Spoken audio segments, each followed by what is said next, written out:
হাফেজ মাওলানা আলামী জিহাদি এই পর্যায়ে বক্তব্য নিয়ে আসছেন হাফেজ মাওলানা আলামী জিহাদি।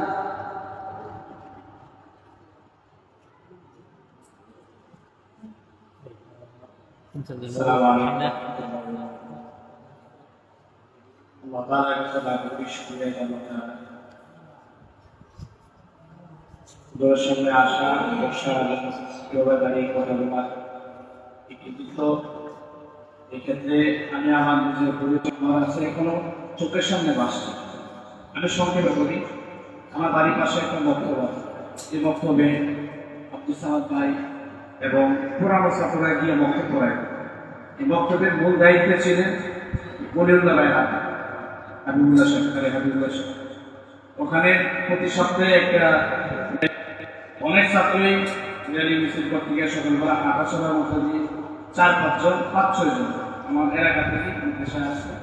তার মধ্যে যারা নিয়মতান্ত্রিকতার সহিত দীর্ঘ 1-2 মাস পড়ালেখা করছে, তারপরে আবার আমার আশপাশ এলাকা মিলিয়ে দিয়ে প্রায় 30-40টা ছাত্র এরকম করে আমরা একসাথে প্লাস্টিকের বাড়ি দিয়ে হাত নিয়ে আসি।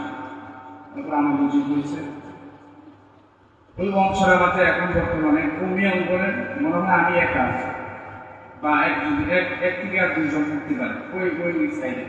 বিশেষ করে পুনাপাড়া যে গ্রাম, এটা অঞ্চলের নাম করা প্রসিদ্ধ একটা গ্রাম, খারাপ অঙ্গনের যত যা আছে। এক্ষেত্রে আমি যদি বলি হুজুরে আমার গিয়ে বাড়িতে বেরিয়ে আনতে গিয়ে দেখছে মার্বল করতেছি, বেশিরভাগ এদিকে গিয়ে দেখছি, না হয়তো গিয়ে দেখছে টিভি দেখতেছে, টিভি না হয়তো মার্বল এদিকে গিয়ে পাইছে, না হয়তো গিয়ে দেখছে সকালবেলা ঘুমায় গেছে। এরপরে শিকল দিয়ে পা বাঁধার ক্ষেত্রে আমার যে পরিমাণ বাঁধছে অন্য কোনো ছাত্রকে বাঁধছে মনে হয়। তারপরে হুজুরা আমার একেবারে হাতে কলমে ধরে আলহামদুলিল্লাহ আল্লাহ আমাকে একটু মেধারা ভালো দিয়েছিল। এক্ষেত্রে হুজুরে শেষের দিকে যখন দেখতেছে যে আমার পড়া হবে না, তখন 500 টাকার একটা নোট দিয়েছিল যে 500 টাকা তোমাকে দিব, আমাদের আগে প্রথম শেষ করতে পারলে। আমার এখনো স্মরণ আছে, আমি 12 পৃষ্ঠা সবক করছি। আমি সর্বশেষ 12 পৃষ্ঠা সবক করছি না, আমার সাথে শরীর পাইছিল, শাকিল পাইছিল। আমি এই ক্ষেত্রে হুজুর নিজে সাক্ষী, উস্তাদের অবদান এবং গার্ডিয়ান অভিভাবকের অবদান। বিশেষ করে আমার এই পর্যন্ত আসার ক্ষেত্রে আমি সংক্ষেপে বলি, হাতে কলমে যদি বড় হুজুর যদি আমরা না ধরে রাখতো, তাহলে এই পুনাপাড়া অঞ্চলের কৌমি অঙ্গনের কোনো আলেম বলে আলহামদুলিল্লাহ আমার কোনো প্রকারের কোনো বদনাম, যথেষ্ট পরিমাণ সম্মান আছে, বদনামের কোনো ক্ষেত্রে নেই। আর এই ক্ষেত্রে পুরাটাই বড় হুজুরের মতো। আর আমার কর্মস্থলে যত যা আছে আলহামদুলিল্লাহ যথেষ্ট পরিমাণ আল্লাহ বর্তমানে আমাকে রাখছে। এই ক্ষেত্রে এই পুরাটাই হুজুরের অভাব। মানে বড় হুজুরকে আমি অনেক ভয় পাই, আমি আল্লাহর কসম দিয়ে বলছি, আমি অনেক ভয় পাই, আমি সামনে বলতেছি। এই ক্ষেত্রে আমি মাদ্রাসায় না আসা, ওদের সাথে দেখা করা, এটাই কেন এটা সাক্ষী রেখে বলতেছে সবাই। আমি আসি না আসার কারণে আমি হুজুরকে অনেক ভয় পাই, যার ফলে বন্ধ হয়ে যেত মাদ্রাসায়। হুজুর বলতো যে বাড়িতে গিয়ে তুমি বাড়িতে আসার পরে 1 সপ্তাহ বন্ধ হওয়ার পরে আয়া একবার সবক সময় দেখা যেত, বাড়িতে গিয়ে তো পড়তাম না।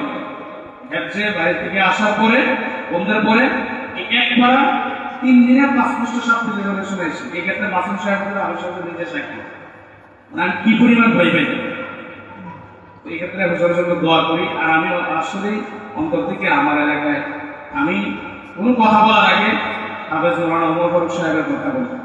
আর তাছাড়া আমার এলাকায় কয়েকজন আলেম আছে, আলিয়া।